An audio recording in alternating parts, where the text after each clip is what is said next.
Have you ever pretended that a painful experience didn't affect you? That everything was okay when deep down it really wasn't? We've all been there. Life throws curveballs, leaving us bruised and hurting. Yet we often slap on a smile and pretend everything is fine. Why?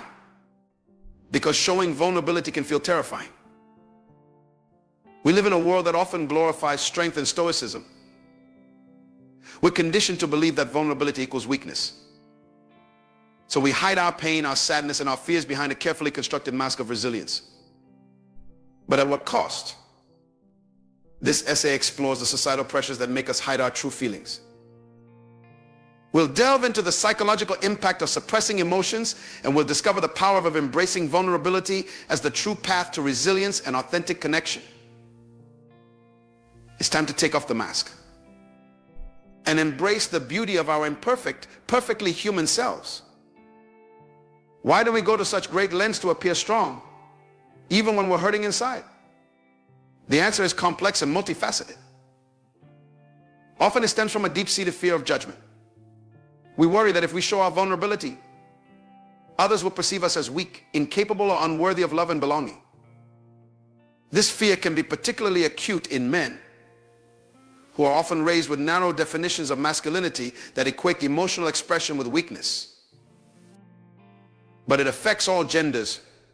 We all crave acceptance and connection, and we're wired to avoid anything that might jeopardize those fundamental human needs. So we construct walls around our hearts, shielding ourselves from potential hurt. We convince ourselves that if we don't acknowledge our pain, maybe it will magically disappear. But as we'll soon discover, suppressing our emotions only exacerbates them, creating a breeding ground for anxiety, depression, and fractured relationships. Society often sends us mixed messages about vulnerability. We live in a world where the expectations placed upon us can be both confusing and contradictory. On the one hand, we are told to be strong and never give up. Strength and resilience are celebrated, and we are encouraged to push through challenges with unwavering determination. On the other hand, we are shamed for expressing our emotions too openly, especially if those emotions are perceived as negative. Showing sadness, fear, or vulnerability is often met with criticism or dismissal. We're told to suck it up, get over it, or stop being so dramatic. These phrases become ingrained in our minds, teaching us to hide our true feelings. The societal conditioning runs deep, shaping our beliefs and behaviors from a young age. From the moment we start to understand the world around us, we are taught to conform to these unwritten rules. We learn to associate vulnerability with weakness and shame. The fear of being judged or ridiculed for our emotions becomes a constant companion. We witness our role models, from parents to celebrities, putting on a brave face in the face of adversity. They seem to handle everything with grace, never showing cracks in their armor. And we internalize the message that to be loved and accepted, we must present a flawless, unbreakable facade to the world. The pressure to appear perfect is immense. The fear of judgment is a powerful motivator. It drives us to hide our true selves, to put on masks that conceal our vulnerabilities. It keeps us locked in patterns of emotional suppression, afraid to let anyone see our true selves for fear of rejection. We bottle up our feelings, hoping to avoid the pain of being misunderstood or criticized.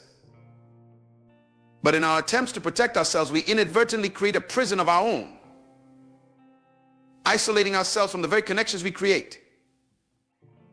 The walls we build to keep our judgment also keep our love and understanding. True connection comes from embracing our vulnerabilities and sharing them with others. When we allow ourselves to be seen, flaws and all, we open the door to genuine relationships. It's time to challenge the societal norms that equate vulnerability with weakness. By being authentic and open, we can break free from the fear of judgment and find the acceptance we seek. Together, we can create a culture that values emotional honesty and supports one another in our struggles. Let's redefine strength to include the courage to be vulnerable. The crumbling wall. How suppressing emotions damages our well-being. While pretending to be okay might seem like a viable short-term solution, the long-term consequences of emotional suppression can be devastating. We often think that by putting on a brave face, we can avoid the discomfort of our true feelings. However, this facade is only temporary and can lead to deeper issues down the line. When we bottle up our emotions, they don't simply disappear. Instead, they linger beneath the surface, waiting for an opportunity to resurface. This can create a constant state of tension within us as we expend energy trying to keep these emotions at bay. They fester and grow like weeds in a garden until they can no longer be contained. Just as neglected weeds can overrun a garden, suppressed emotions can overrun our mental and physical well-being, leading to a host of problems that are much harder to manage. This emotional backlog can manifest in a myriad of ways, both physically and mentally. Physically, we might experience symptoms such as headaches, muscle tension, or digestive issues. Mentally, we might experience pain.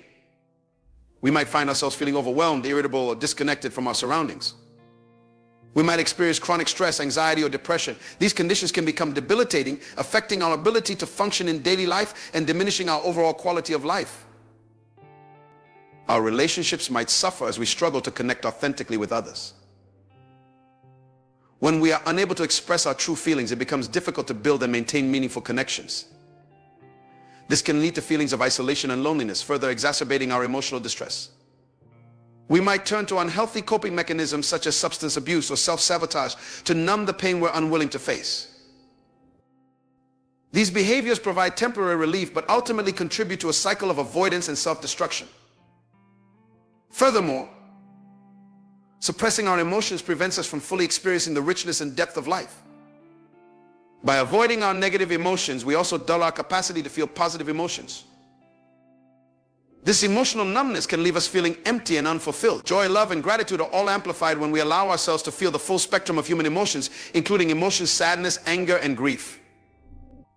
Embracing our emotions rather than suppressing them allows us to live more authentically and connect more deeply with others. By denying our pain, we also deny ourselves the opportunity for growth, healing, and transformation. Facing our emotions head-on can be challenging, but it is through this process that we can find true resilience and inner strength. Embracing our emotions, both positive and negative, is essential for our overall well-being and personal development. A personal struggle, when pretending to be strong, almost broke me. For years, I was the queen of the first I'm fine. I wore that phrase like a badge of honor, a shield against the world. I had perfected the art of appearing strong and put together, even when my world was crumbling around me. At work, I was the go-to person, the one who always had it together. In social gatherings, I was the life of the party, the one who could make everyone laugh. I thought that by projecting an image of invincibility, I could somehow will myself into actually being invincible. I believed that if I just kept up the facade, eventually it would become my reality. But the truth was, I was terrified of vulnerability. The idea of letting my guard down, of showing even a hint of weakness, was petrifying. I was raised to believe that strong women didn't cry, that they didn't need help, and that they certainly didn't talk about their feelings. This belief was ingrained in me from a young age, and it shaped how I interacted with the world. So I bottled everything up, convinced that showing any sign of weakness would make me unworthy of love and belonging. I thought that if people saw the cracks in my armor, they would judge me or worse, abandon me. It took a complete breakdown, a period of intense anxiety and depression, for me to finally realize that my armor of strength was actually a prison of my own making. I reached a point where I couldn't keep up the act any longer. The weight of my own expectations and the pressure to be perfect became too much to bear. It was only when I finally allowed myself to be vulnerable, to reach out for help, and to share my story with others that I began to heal. I discovered that true strength comes from acknowledging our weaknesses and seeking support when we need it. By opening up, I found a community of people who understood and accepted me for who I truly am. And in that acceptance, I found the strength to rebuild my life piece by piece. Embracing vulnerability, the power of acknowledging our pain. Embracing vulnerability is not about wallowing in our pain or seeking pity from others.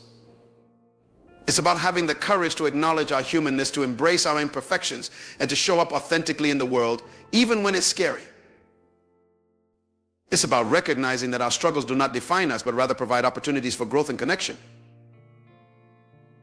When we allow ourselves to be vulnerable, we open ourselves up to a deeper level of self-awareness and compassion. We learn to accept ourselves unconditionally, flaws and all. And in doing so, we create space for others to do the same. Vulnerability becomes a bridge that connects us to others, fostering empathy, understanding, and a sense of shared humanity.